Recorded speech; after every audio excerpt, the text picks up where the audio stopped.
Happy Tuesday, everyone. It is the day of the week where I share what financial goals we're working on, what progress we've made in the last week, and just kind of talk about what's going on in our financial lives for my own accountability, for my own consistency, and to keep you guys on track as well, because a lot of you guys join in and you use these videos as a reminder to work on your own financial goals.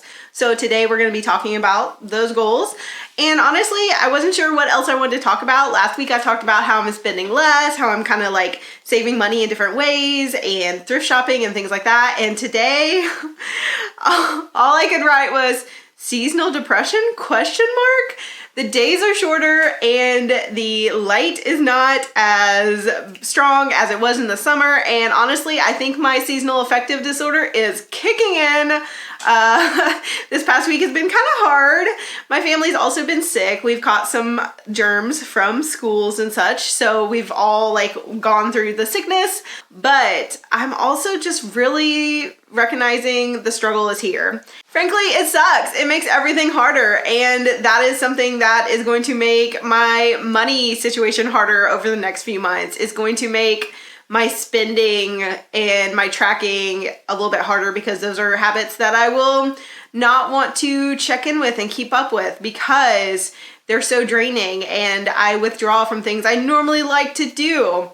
So I guess all this to say, mental health plays a huge part in finances. And a lot of people have things that make it difficult. There's so many different things that go on in our brains that make money handling hard. And it's very interesting to see on the internet how everyone thinks there's only one path to success and one way to do things, because there's obviously not. We all have different brains, and we have brains that are very different and change during times of the year or during times of our lives, or just as we age. So there's just so many things that go into handling money besides the actual numbers. And that is something that I have learned over time personally and through working with you guys, honestly, from comments, from having talks with people, having calls. There's just so much that goes on with money beyond just the numbers.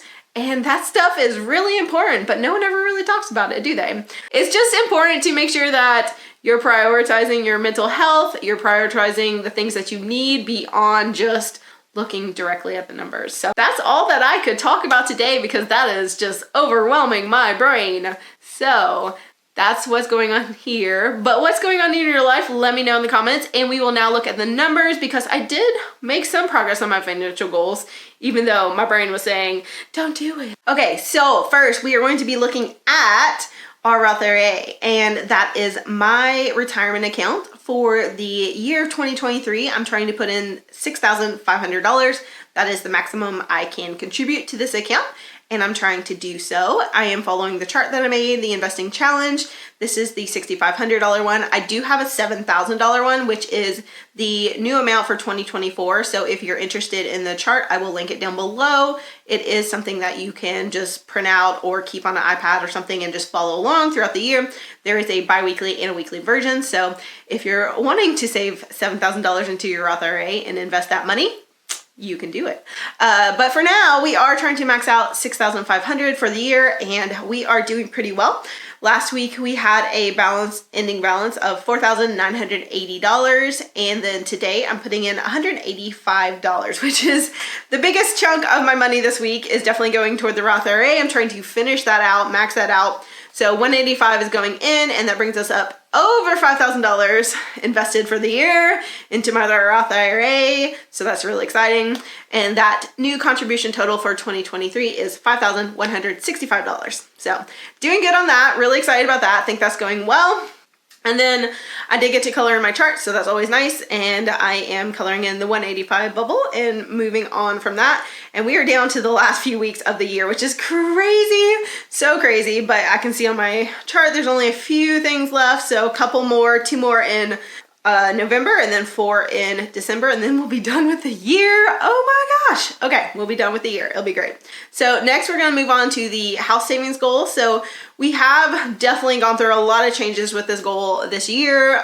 We started out the year wanting to save $20,000 into house savings fund, and also probably buy a house like as soon as possible, maybe even this year.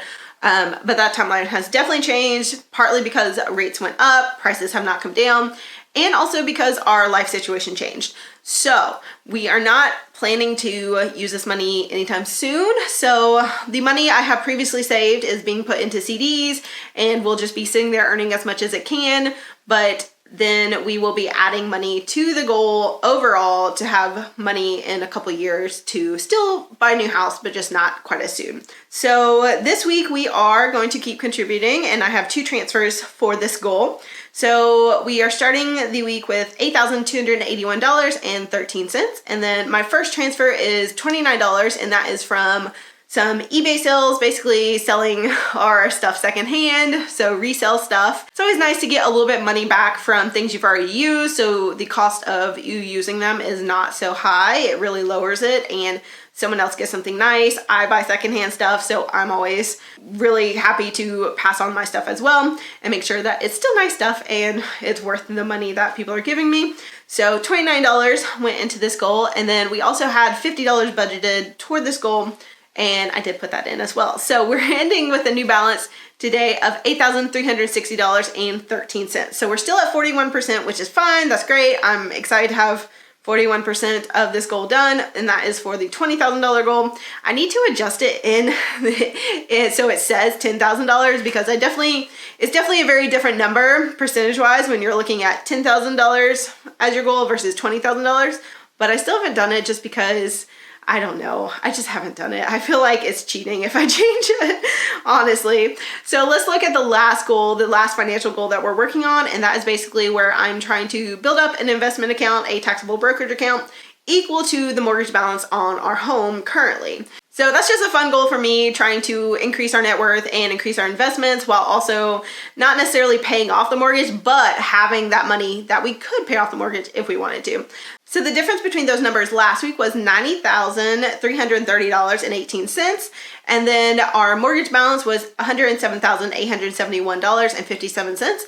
That has not changed. We have not made a mortgage payment yet this month, so that number is not going to change, but our investment balance did. It went up, so hooray. It's always fun on a week where it goes up. Sometimes it goes down, but this week it went up, and our new investment balance total on this taxable brokerage account is $17,917.25. So that means our difference has gone in the direction we want it to go.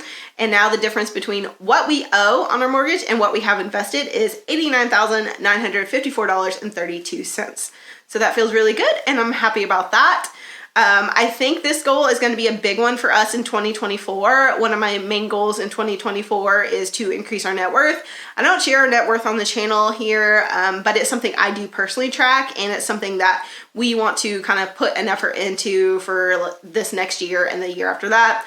So the next 2 years, basically. So in our late 30s, we're going to try to increase our net worth and kind of try to bump that up so that we're golden as we coast into our older years. I swear I feel older every day sometimes. And like the seasonal depression stuff has really got me feeling super old. I'm just like, oh, everything is so tired and so bad.